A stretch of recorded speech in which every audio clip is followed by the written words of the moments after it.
আসসালামু আলাইকুম। আজকে আমি কথা বলবো যে আপনি কোথায় এই কোডগুলো প্র্যাকটিস করবেন। আমার তো ডেস্কটপ, তো আমি একটা সফটওয়্যারের মাধ্যমে এই কোডগুলো রান করে থাকি। সেটা হলো বিএস কোড বা ভিজুয়াল স্টুডিও কোড নামে একটা সফটওয়্যার আছে, যেটার মাধ্যমে একটু দেখাই। এই যে যেই সফটওয়্যারটা আছে, এখান থেকে আমি আমার কোডগুলোকে রান করি।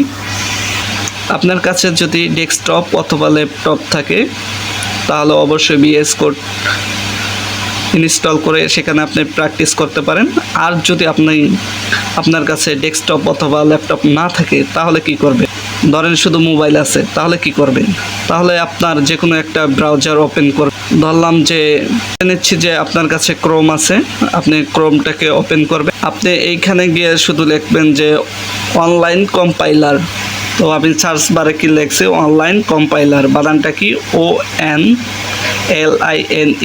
তারপর একটা স্পেস দিছি ফাঁকা, তারপর লিখছে হলো কম্পাইলার COMPILER কম্পাইলার।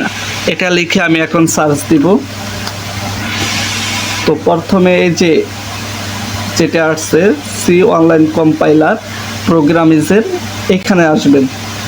আসার পরে দেখেন এই যে এখানে অনেকগুলো ল্যাঙ্গুয়েজ আছে, পাইথন এখন যেটা আছে সি এর উপরে, এই যে এটা একটু বোল্ড করে আছে, বা এটার উপরে যে আছে এটা দেখলেই বোঝা যায় যে এটা একটু মানে নীল কালারের হয়ে আছে। তো এখন আপনি এখানে সি প্র্যাকটিস করতে পারবেন। তো আমরা তো হলো HTML প্র্যাকটিস করব, তাহলে এটা কোথায়, এটা একটু আমরা খুঁজি। তো এই যে একটা সিম্বল দেওয়া আছে, দেখতে কিছুটা 5 এর মতো, এটার উপরে ক্লিক করবেন, তাহলেই আপনি HTML রান করতে পারবেন। তো এইরকম একটা কোড করা থাকবে। তো আপনি এটা পুরোটা কেটে দিয়েও আপনার মতো করে আপনি কোড করতে পারেন। চলেন আমি সেভাবেই করি, অথবা আপনি এখান থেকে কাস্টমাইজ করে আপনি কাজ করতে পারেন। চলেন আমাদের কোনগুলো দরকার আর কোনগুলো দরকার না এগুলো একটু দেখি।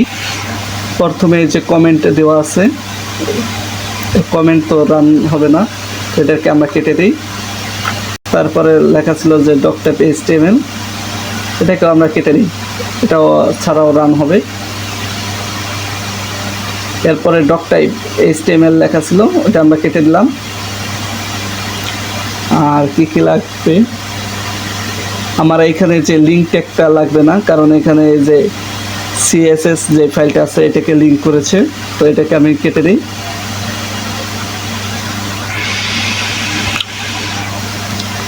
ও আমার এই বডি ট্যাগটা তো লাগবে, তাই না? বডি ট্যাগটা রেখে আমি বাকিটা কেটে দিই। এই স্ক্রিপ্ট ট্যাগ লাগবে না, কারণ এখানে জাভা স্ক্রিপ্টকে লোড করার জন্য বা জাভা স্ক্রিপ্ট ফাইলকে অ্যাড করার জন্য এই স্ক্রিপ্ট ট্যাগ ইউজ করা হয়। তো এটা আমার লাগবে না, এটাকে আমি কেটে দিই। তারপর আমি এখানে একটা কোড করব, তারপর রান করব। তো সব ট্যাগ কেটে দিয়ে আমি শুধু H1 ট্যাগটা ব্যবহার করেছি বডির ভিতরে, যে H1, তারপর লিখছি hello I am HSC candidate. এটা আর রান দিতে হয় নাই, এর পাশে অটো রান হয়ে গেছে। যে ব্রাউজারে আমি রান করার পরে আমি ব্রাউজারে যে দেখতাম যে আউটপুট ঠিকঠাক মতন আসছে কিনা, এখানে আর আপনাকে কষ্ট করে রান দিতে হবে না। তো এখানে কোড করার সাথে সাথেই এখানে অটোমেটিক্যালি রান হয়ে যাবে।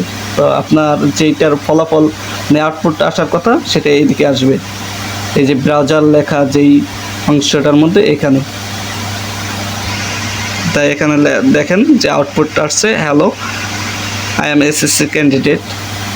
তো এইখানে যে জাভা স্ক্রিপ্টের আপনার কাজ নেই, আপনাদের লাগবে না, এটা কেটে দিবেন। আর এই যে CSS যে ফাইলটা আছে এটাও আপনাদের লাগবে না, এটাও কেটে দেবেন। শুধু HTML নিয়ে কাজ করবেন। ওকে, আশা করি এখন প্র্যাকটিস করতে আর কোনো প্রবলেম হবে না। যে কম্পিউটার নেই তার মানে এই না যে আপনি প্র্যাকটিস করতে পারবেন না, আপনি আপনার ফোন থেকেও প্র্যাকটিস করতে পারবেন। যদি ভালো লাগে অবশ্যই আমার চ্যানেলটাকে সাবস্ক্রাইব করে দিবেন, অন্যদের সাথে শেয়ার করে দিবেন, এবং আপনার মন্তব্য অবশ্যই আমার কমেন্ট বক্সে জানাবেন। ধন্যবাদ।